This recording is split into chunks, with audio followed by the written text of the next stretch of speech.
It's like watching this slow motion car crash. This dude has $1 billion company on his hands, but he's just not running it correctly. He basically had this 800,000 Bitcoins was like stolen over the course of like 2 years, and he just never checked his cold wallet. It just makes no sense.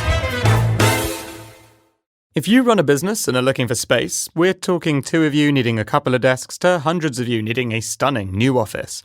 You need to check out Hubble HQ. They have a beautiful, easy-to-use website where you can find just what you're looking for. And you can book and manage your office viewings through the click of a button. You'll also get a dedicated expert advisor who can help you make the right decision and negotiate the best deal for you. Best thing? These guys won't bore you with jargon, they'll just sort you out. And I should know, I'm a happy customer.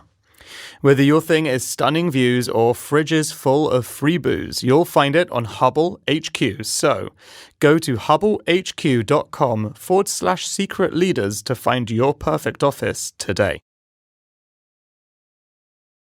Okay, so Jed McCaleb, this one is for the nerds, that's for sure. Would you agree? Is that fair? That's fair enough. That's fair, okay. So Jed is somewhat of a cryptocurrency legend. He's been involved in some of the most high-profile organizations in crypto, including Mt. Gox, Ripple, and of course his own current rocket ship, Stellar Lumens, and its foundation. Or is there a different way of saying it? I would just say stellar.org. Stellar.org. Done. Much better. Yeah. From the horse's mouth. For those of you who don't really get what crypto is all about, today, apart from covering an amazing story of entrepreneurship, we can hopefully get one of the world's leading lights in the industry to simplify it. So this one's for you, Mum, because God knows I haven't managed to break it down for you at all.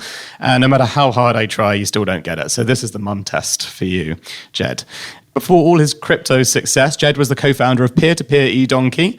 So this episode is brought to you from Stellar's HQ inside San Francisco's Hayes Valley, but your journey started in Little Rock, Arkansas. So it's clearly been quite a journey. Is that right? That's right. Yeah, I was actually born in Fayetteville, which is another city in Arkansas, but yeah, close enough. I am so close to getting my research right, like close. Like, geographically, I'm only like one fact off. I mean, it doesn't matter if you're outside the US for sure. Yeah, that's true. Okay, well, I should have just gone with Arkansas, and I knew that I could have got that one right.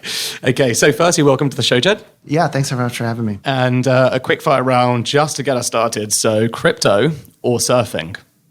They both have their strengths and weaknesses, you know. I thought this was going to be a tough one for you. Yeah. It's funny that you asked that. It's one of the things I've kind of struggled with through my whole life is like whether you want to go and achieve something like super big and impactful or whether you just kind of want to go chill on a beach. And there's benefits to both. And it's kind of like a choice of whether you want to be really happy or whether you want to like see a lot of change in the world. And like ultimately I decided that I just want to actually like affect a lot of things in the world rather than just go chill on a beach. It's hard to do that on yourself. Yeah. Yeah, it's true. Okay, so this one should be a bit easier for you, but San Francisco or Arkansas?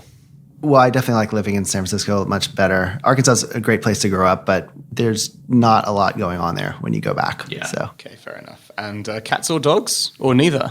I like animals. I don't like to. I feel like the idea of owning an animal is pretty weird. Okay. So to be honest, yeah. So you've got your own pet in the form of your cryptocurrencies. So sure. Yeah. You've got your hands full. Meditating or extreme sports? Or neither? Well, obviously, like I surf and like do other things like that, which are pretty meditative. I don't actually just sit down and meditate, although I probably should. I've just come from the Calm office, as I was mentioning. Oh, so that's yeah, a good juxtaposition. It's on your mind. Yeah, they're all sitting there zenning out. No, I used to try a bit in high school, but I haven't in a long time. Okay, and finally, CTO or CEO? I'm much better suited as a CTO. Yeah, I'm not good at all the people things that a CEO has to do. Okay, yeah. Fine. So you spend your time and earn your stripes to know what you're best at. Yeah. Okay. So thank you very much for answering. Right. So before we get started on the biography of our first ever crypto guest on the show, the journey of Jed, as we can call it, let's start with a prologue. So an explanation for the mums out there. Can you simply explain cryptocurrency, the field that you've become an expert in? Yeah. So I think the key innovation and the thing that makes this exciting for people is that what these systems do is make a public record that everybody can see, but no one can change arbitrarily, right? So there's like a certain set of rules that allow you to change this public record. And what this allows is parties that are otherwise don't know each other or don't have a formal relationship with each other or maybe don't even trust each other can now transact because there's this thing in the middle that they can both rely on, right? Bitcoin was the first example of this, and they used it for making this kind of new currency called a Bitcoin that could be this global currency that there's no central issuer for, and that has all these cool implications. But fundamentally, they're able to do this because there is this thing called the Bitcoin blockchain that essentially forms this public record that everyone can see, but no one can change arbitrarily, right? And then there's been all kinds of permutations on that same theme since then, Stellar being one of them, where it's not just a currency, but you can hold other kinds of information there. But still, the fundamental innovation is that you have this trustless, or people call it trustless, but really it's this thing in the internet that everybody can trust because no one else can modify it. Yeah, okay. So different to banks in the big way that you can trust it. Right. People trust banks, but there's still a central party that could change the thing. Not everybody trusts the same set of people. And not everyone trusts banks. Right. That's the other thing. Do you trust banks? I have some money in banks, so yeah, to some degree I trust them. Yeah. Yeah, I guess you're kind of stuck with that, right? Okay, go back to chapter 1. So growing up in Arkansas, like you said earlier, it's a nice place to grow up, probably a little on the chill side. Give us some idea. What was your childhood like? My very early childhood, I still am amazed that my mom did this. We grew up in the woods without any running water or electricity for like the first few years of my life. Exactly what you expect from an internet entrepreneur. And I guess at some point she realized that was a very hard thing to do and moved into the city. So growing up was just, I'm an only child, so it's basically just me and my mom. I spent a lot of time alone, mainly like playing with Legos. At some point, one of my mom's friends had one of these early computers, and he basically asked me to describe a video game. And I described like this simple, like Atari-esque game. And then I came back like a month later and he had built the thing. And after that, I realized, oh, wow, it's possible to make these things. I got to do this. And so after that, I was like super excited about programming and would go over to a friend's house and like try to program, and eventually got my own computer. And then that's been my trajectory since then. Okay. So what age did you leave home?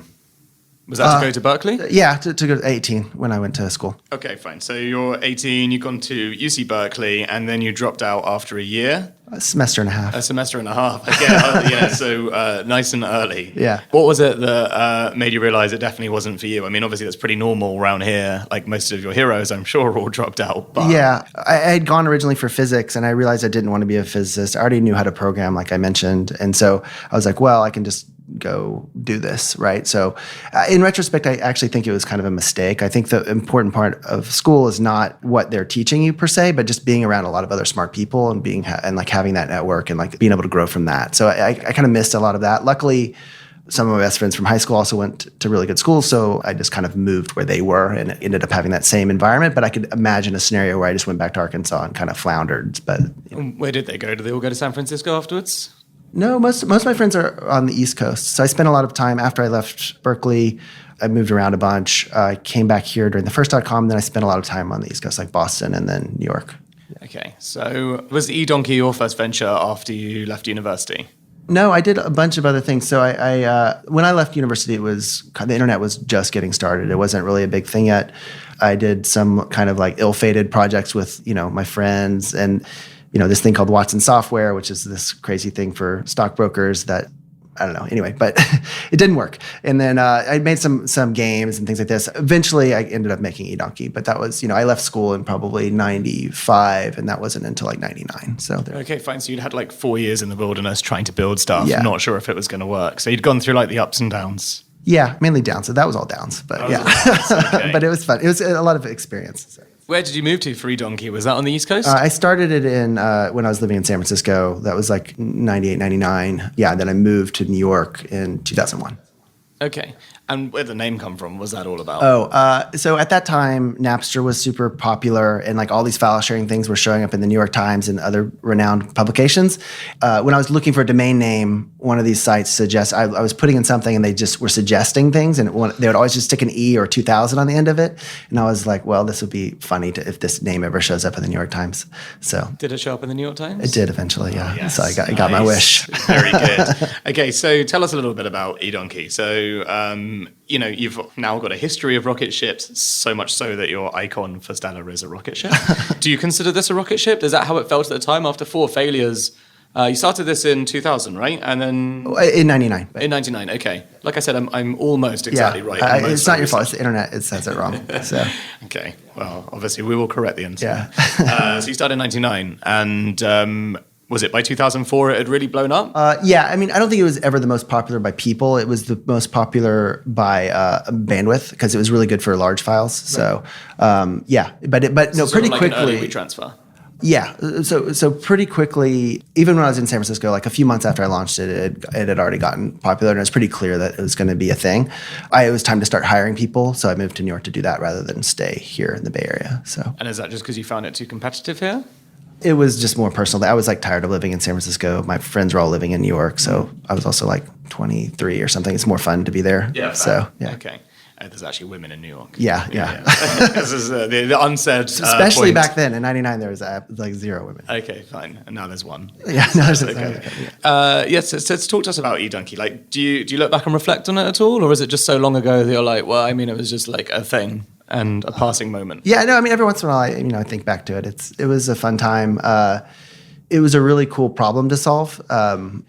Making a system like eDonkey, it's not like making a normal program because it has to interact with all the other copies of itself out there in the world. So it's like this weird system thing it's like it feels very organic because there's like different versions out there running that are all communicating with each other, and different tweaks to the protocol change the people's behavior and the way that like all of a sudden file speeds get slower or faster if you like change certain things. It's a kind of a cool process.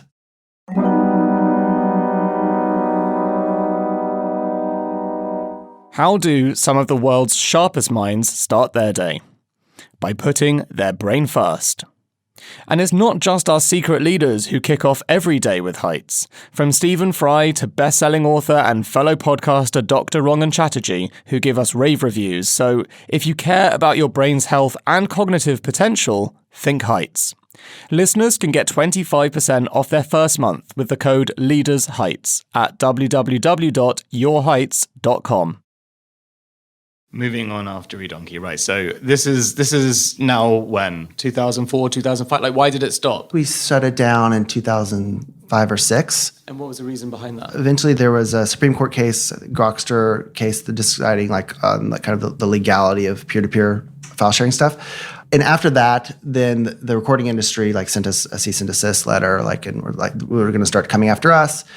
Honestly, I think we probably would have won if we had fought it, but at that point we were tired of doing it, and it would have been a long legal battle. LimeWire actually did fight them, and I think it took them like 10 years or something. So it was just time to move on. So we shut it down and went to other things. Take us through the process of going to other things. Did you take a year off? Did you go searching for things? Did you go surfing? Like, what did you do? Let's see. I kind of thought that maybe I didn't want to program anymore. I did take some time off, messed around. I thought I would want to get into like biofuel. So I built this like butanol lab in my girlfriend's apartment that she wasn't very happy about. I still have all these like crazy test tubes and stuff. But then like I ended up like finding other projects that I wanted to work on. And that's actually during this kind of exploratory sabbatical is when I made the first Mt. Gox that was actually for trading Magic cards. Then I decided I wanted to make an online game, and I made that. I started that with somebody else. And that was Magic the Gathering? Like It was this kind of massively multiplayer online game. It's a combination of kind of like Magic and StarCraft. It's like a mix between these two. It's still probably my favorite game, but it's just very hard to get traction in the game space. So, yeah. Hard to get traction in the game space, and yet let's talk about what you're about to get onto. So, obviously a fan of Magic the Gathering. Yeah, it's a good game. It's a good game. I guess like you saw an interesting opportunity, right? So you started a trading exchange for Magic the Gathering. Yeah, it was never supposed to be a big thing. It was just basically after eDonkey shut down, I had more free time. So I was like, well, I started playing Magic Online just to see what it was like. And I was like, this is kind of janky. There needs to be a way to like trade these cards. And I was like, okay, I'll build this little interface to trade the cards. It wasn't supposed to be a big enterprise. And so what was your original insight in terms of where I'm trying to get to is, did people start paying you in Bitcoin and then you were like, oh, okay, there's an opportunity here. Like, how did that No, this is pre-Bitcoin. This is like 2007 or something, yeah. So this is in 2007, but by 2010, yeah, according to my almost always right research, you basically created it as Magic the Gathering online trading exchange, better known as Mt. Gox. Right. And that became the largest Bitcoin exchange in the world. So basically what happened is that online game that I mentioned, it wasn't really working out. We were winding that down, and then I came across this article about Bitcoin and got super excited about it. I've always been into distributed systems and ways to kind of democratize access to things or like reduce concentrations of power. And clearly a system like Bitcoin would do that. So I got super excited about it. And at that point, there was no real way. There was no real exchange. So people would like buy and sell on the forum and stuff like that. It was like pretty hard to buy and sell Bitcoin. And I wanted to get some Bitcoin. So I was like, well, what this system needs is obviously an exchange. So then I sat down and built what became Mt. Gox. So. Okay, so casual. I mean, it's just Mt. Gox, but we'll get into that. So, look, I mean, you're obviously aware of this yourself, but obviously Mt. Gox is now probably most famous, sadly, for the worst news. Huge blow up, yeah. Right. So, for those that don't know, Mt. Gox is best known in the crypto community and as, I guess, a warning to many other industries in general, but as the greatest ever hack of theft of Bitcoins in history, with 850,000 Bitcoins being stolen, which at the time were valued at $450 million. Is that part correct? I don't know the exact numbers. This is all after my time there. But yeah, that sounds about right. Yeah. So, like you said, by this point you'd sold the company. Yeah. So I started Mt. Gox basically just because I wanted to buy Bitcoin, and it seemed like a cool thing to learn the system, as a way to learn what Bitcoin was all about. And it got pretty popular because there was a bunch of other people that wanted to buy Bitcoin and sell it too. Turns out there's other Jeds out there. Well, not other Jeds, but But Bitcoin was just starting to get more popular, right? It's an idea that kind of was starting to catch hold, right? But it's not the kind of company I like to run. I usually like something with more technical challenge than that. So I never really intended to run it long term. I probably only ran it for 5 or 6 months, and then found Mark Capellas to take it over, right? And unfortunately, at that time in Bitcoin's history, it's just a very different world back then. When I started it, Bitcoin was worth a penny, and by the time Mark took it over, I think it was 20 cents or something like that. So it was just a very different community and world. And yeah, so I mean, it's unfortunate that Mark is the one that I sold it to, but I don't know, it is what it is. So for someone who had started it, did you get any backlash personally on anything like that? I mean, did you? Yeah, I mean, I still get backlash today. I mean, people still blame me for the thing. I guess maybe they don't realize that I had nothing to do with it anymore, or I don't know. It's pretty frustrating, but. So what was it like on the outside? What were you doing at the time when this actually happened? Had you already moved on to Ripple by that point? Well, it was a series of things. It wasn't just one thing. Even a few months after he took it over, there was a pretty big incident, and just the way he handled it. At that point, it was clear to me that this dude just doesn't really know what he's doing, and I got pretty concerned. And I was trying since then for years after that, trying to get him to get somebody else to come help him run it.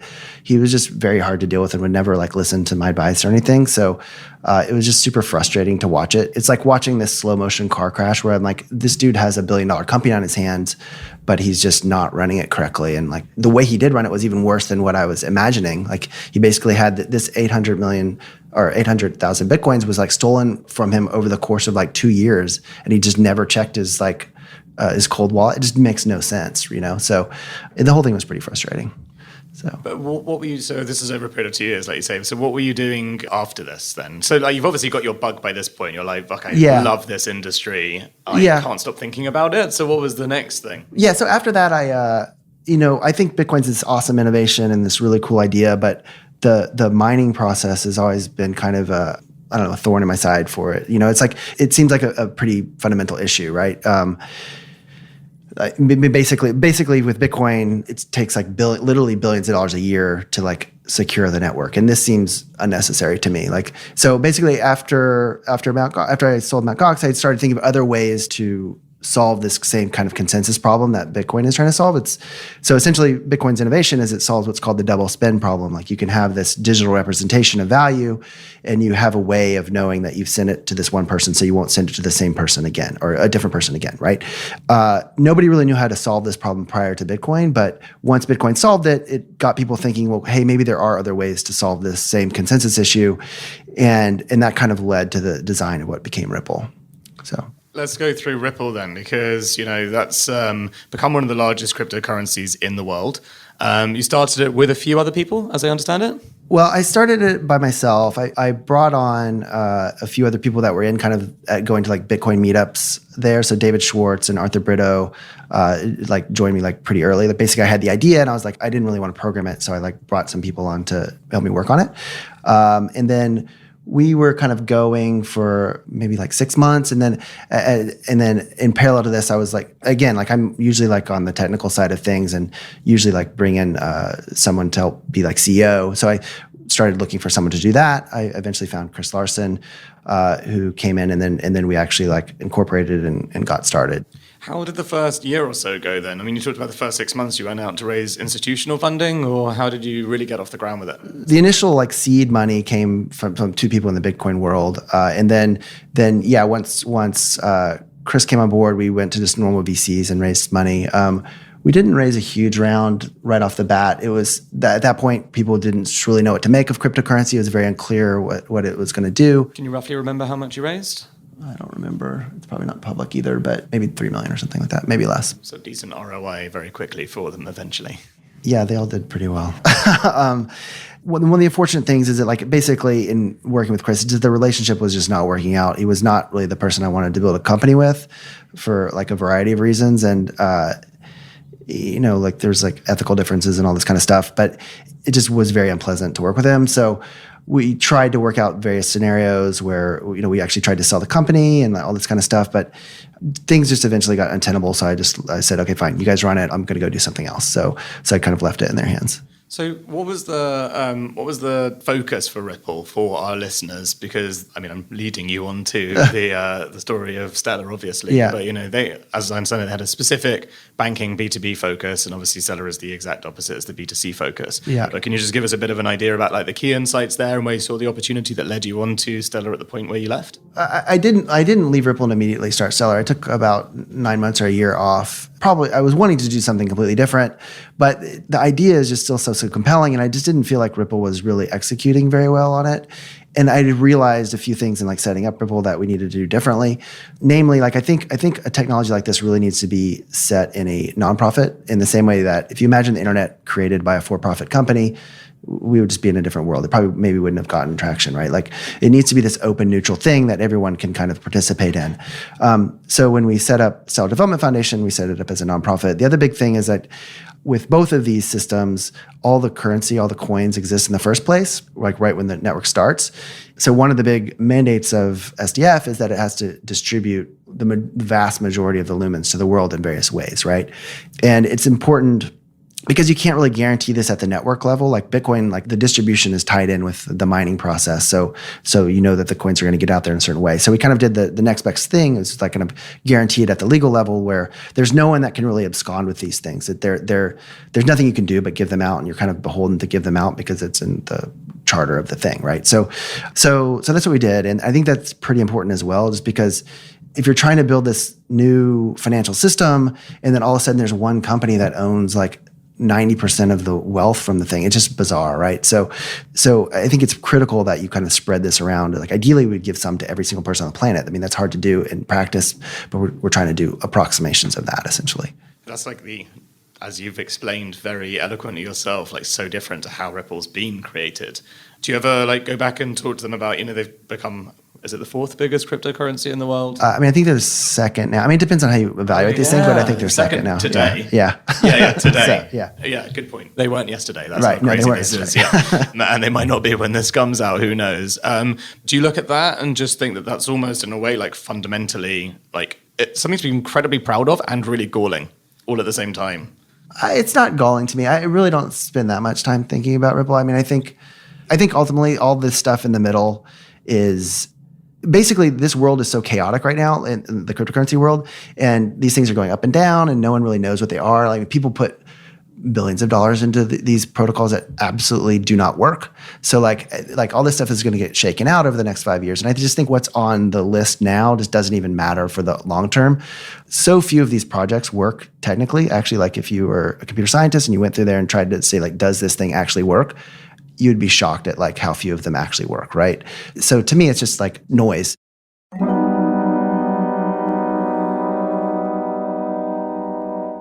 Sorry to interrupt, but I just wanted to tell you guys about the team I use for hiring tech talent, the amazing LaFosse Associates. They're specialists at finding the best people in technology, digital, and change management, and they have an incredible program that takes leadership teams through pre- and post-funding recruitment and scaling headaches. I know you know what I'm talking about. So if you're looking to scale a tech team, you need LAFOSSE.com. Now back to today's secret leader. So before we move on to a little bit more about Stellar, give us your top 5 cryptocurrencies that you actually admire and respect from a technologist point of view? I mean, I like Bitcoin. I like Stellar, obviously. I like Zcash. I haven't spent a lot of time looking around to see what else is like sound. So I would say of the things that I know, those three seem the most viable to me. And have you ever had interest in and lost interest in Ethereum, or you never? I think Ethereum is a cool idea. I think if they manage to solve some scalability stuff, I think it'll be pretty awesome. But if they don't do that, then it'll be hard to see how that'll go beyond one successful application. But I mean, I definitely like the idea of Ethereum. All right, so coming back on to Stellar so we can get a little bit more focused on this. So take us through the journey of Stellar. So what year was it started? What have you achieved in that time? How many employees do you have? Like, what's your market cap today, which of course would be incredibly different to market cap tomorrow or yesterday. But, just give us some highlights so we actually know where we're at on the story. We are. So we started about 4.5 years ago. It was basically myself and Joyce Kim were the co-founders of it. When we launched, we had this pretty awesome launch. It was like, on Hacker News, lots of people were interested in it. It was pretty exciting.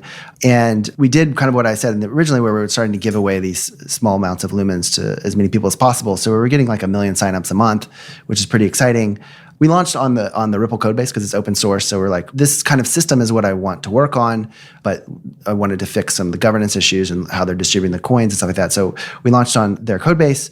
And the problem is it doesn't actually scale that well, at least back then. Maybe they fixed this stuff at this point. It's been a lot of years.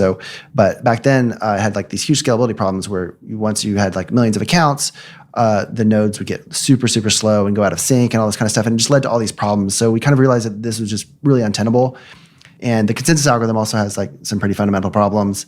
And so we just rewrote everything, right? And so that took about 2 years really to do. And so that was kind of we weren't planning to do that. So that was kind of a hard, rough patch where we're like, okay, now we got to rebuild this thing. And had you personally funded the experiment in that time? No, so it was originally funded by Stripe. They gave us a loan to get started.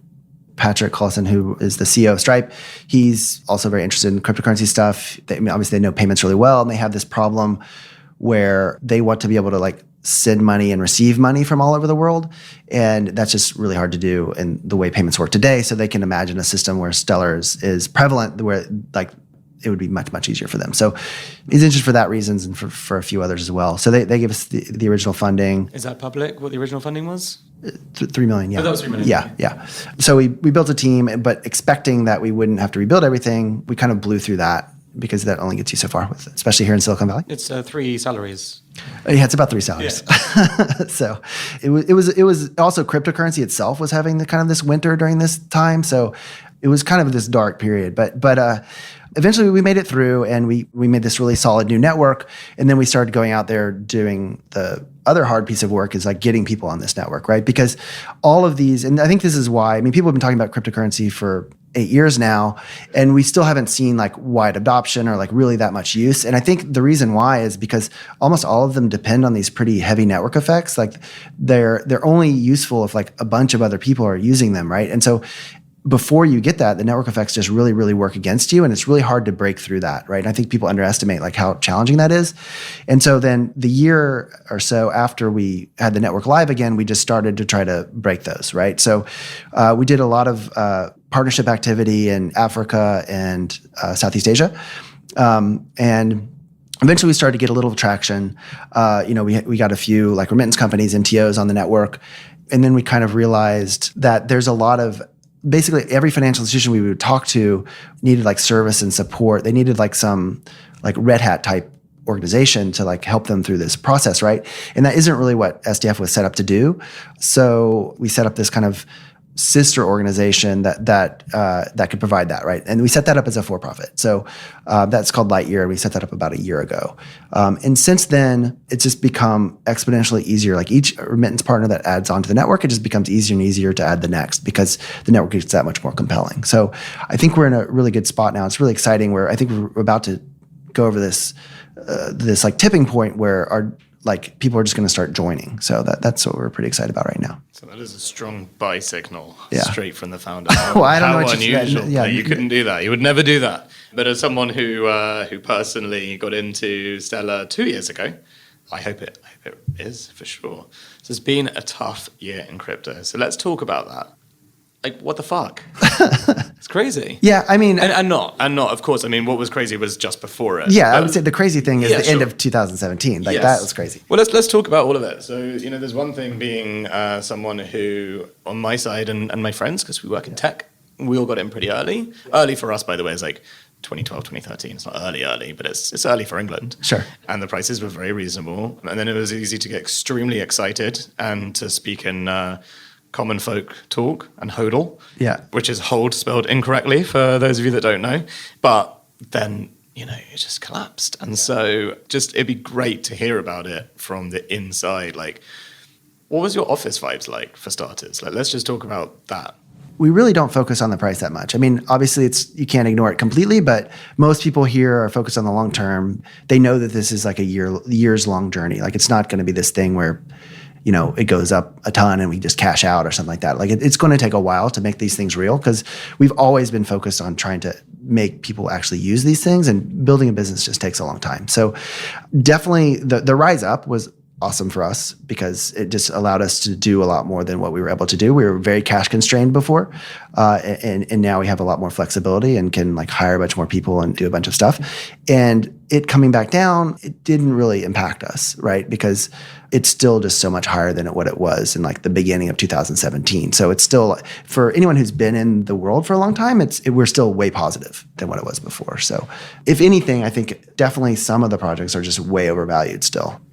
I'm just assuming a lot of your colleagues probably have a variety of different cryptocurrencies as well, right? Just on a less like purpose-driven ethical point of view, and maybe just some opportunistically. Maybe, I don't know. I mean, most of the people that we have aren't from a cryptocurrency background. It's not. This is usually their first like cryptocurrency exposure. There's a few exceptions, but most people don't come from that vein, I would say. So what do you look for when you're hiring someone into Team Stellar? Like, what is the perfect fit? What's your like go-to? It's the same as like most companies. I mean, you want someone who's like super smart, super driven. They can get things done. They're ethical. You want to, someone with integrity. Someone that is not toxic to work with. You want people that you can get along with, right? So we've done a good job at achieving that, I think. So like, of all the companies I've been involved with, like these are by far like the ones that I would just like go hang out with, right? It's like actually really fun to work here. So I think you've learned your lessons from previous toxic relationships, clearly. Yeah, I've tried to. Yeah. Be a shame if you hadn't. You might be the problem if you hadn't. Right. Well, I mean, you also you spend so much time with your coworkers, so you definitely want them to be like people you are excited to see. Yep. So. And what do you think the future of currency is? Is that like all about crypto? Like in 50 years, is that going to be the de facto currency? Like, is that actually how you view the world? Or give us some insight there. I definitely think everything will be in some digital format, whether that's like... So no cash. In 50 years, probably no cash.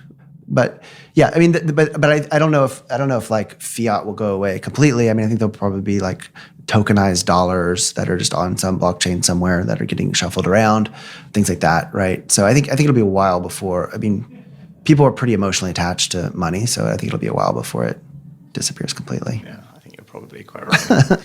So just a little bit about you.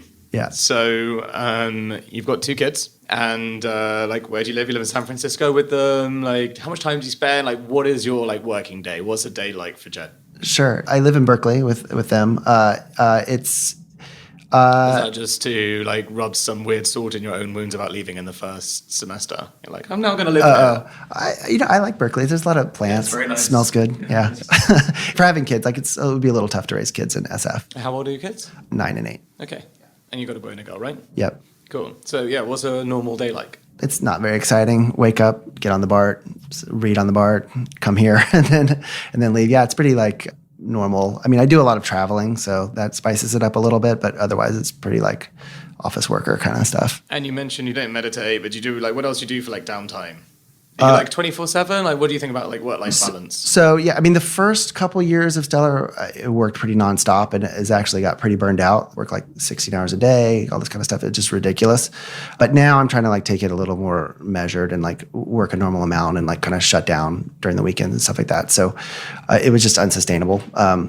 But yeah, so it's pretty even right now. I mean, I surf, hang out with the little ones, hang out with friends, nothing too exciting. So, and then, yeah, hopefully off to Bali here. Yeah. Some exotic world traveling as well, right? Yeah. So one of the main themes of Secret Leaders and all of our guests really is that all of these amazing successes that people have, like their highs, there's also some incredible lows, and there's a lot of personal galvanization you have to do to get yourself out of those moments. Yes. So if you're willing to share, what has been the toughest moment of your professional journey? Or have there been this is the invaluable stuff that people stay till the end for. It's what is this person that I admire that's done amazing things? What's the most human experience that they've had, and how did they get out of it? And what was that period like? Yeah, I mean, I've had some pretty brutal ones. Leaving Ripple was pretty hard, to be honest. That was really painful. Even at SDF, my co-founder eventually left. That was pretty hard too. That was probably the hardest. It seemed like this was again where we were kind of running out of money at SDF. We started as a nonprofit, and one of the big downsides of that is you can't just go to VCs and raise a bunch of money.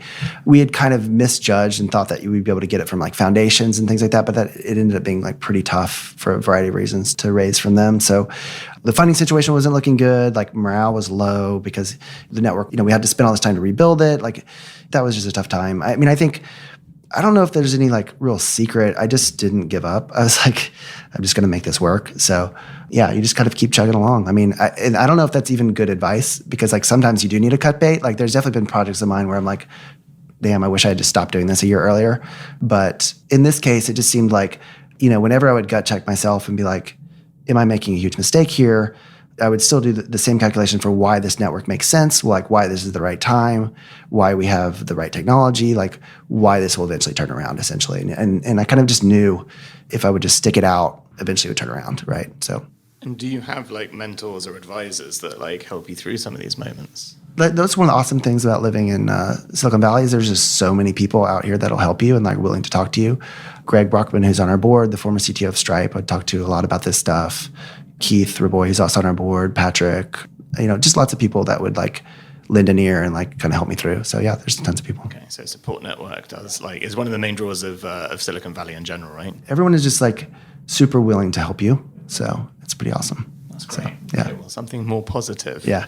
You've been through all of that, and obviously you've got loads of challenges still to come, no doubt. So, you might find yourself in similar situations again, but, from a resilience point of view, do you consider that stuff? Do you think, on the one side, thank God I've been through a lot of tough shit, because I definitely know how to bounce back in the future and how to behave. And there's another part of you also actually, being through so much tough shit, there can't be a lot more along the way, or do you just not even think about the future? It would be hard to be phased at this point. There's been some pretty dire times. Yeah, I think I could handle a lot at this point. So yeah. Okay. You've got balls of steel after this one. Okay, so can you just give us just to wrap up, I guess, but best piece of advice that you think you've ever been given by someone? It depends on who your audience is actually, but the best piece of advice for most people is that you should take way more risks than you do, especially if you're smart. You just know that you're going to have lots of rolls at the dice. So go ahead and try something rather than just go to law school or something, because you'll always be able to fall back onto something's comfortable, I guess. Take a chance, basically, is what I'm saying. Okay, so that's the best advice you can give anyone. So is that a great advice that other people have given you as well along the way? Yeah, I think I got that early on from some people. Yeah, I guess when you're surrounded in Silicon Valley, that's... This is pre that. This was hippies in Arkansas, but yeah. Yeah. Okay. Yeah. So finally, it's 2040. What do you think you'll be working on, and what do you think the world looks like now? So give us a couple of minutes to imagine you're living in San Francisco, let's say. What's the city like? What is the world around you like? What are people doing? You're obviously a futurist because you're always an early adopter and you think about what's coming. So give us some idea. Sorry, what year? 20 what? 2040, 2050. I was going to go 2050, but you might be pretty old by that point. Yeah, 2050, yeah. So I don't know. I mean, I think this time that we're in now is pretty freaking exciting. There's so much potential world-changing things. It's really hard to look that far out. I mean, I think I'm a big believer that we're going to see AI pretty soon, and that's going to change things pretty radically. And the shape of that is really hard to predict because we don't actually know what it's going to look like. So in 2040, hopefully our brains are going to be augmented by computers. Otherwise, it's going to be bad. So is what I'd say. Okay. Thank you very much, Jed. That was awesome. All right. Appreciate it. Yeah. Thanks for having me. Next week on Secret Leaders. So we're not just tackling hunger, we're really tackling food waste. More than a third of all the food produced globally goes to waste. It's the third largest contributor to climate change. It's like a catastrophe, every which way you look at it. I think the potential is massive. That was Sasha Celestial One, the co-founder of the food-sharing app Olio. It's one of my personal favourites. I share leftover food from my fridge almost every week, which keeps me from throwing it away all through the app. It is brilliant. And once you've heard the story of her upbringing, you'll realise she is the perfect secret leader to innovate in this space and make food waste a thing of the past. So tune in next week or you'll miss out.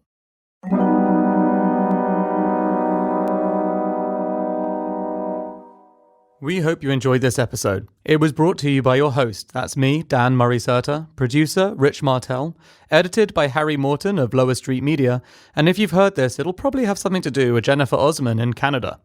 You'll also notice throughout this series we've got some beautiful illustrations made for every episode, and that's all thanks to Christina Naru of smartupvisuals.com.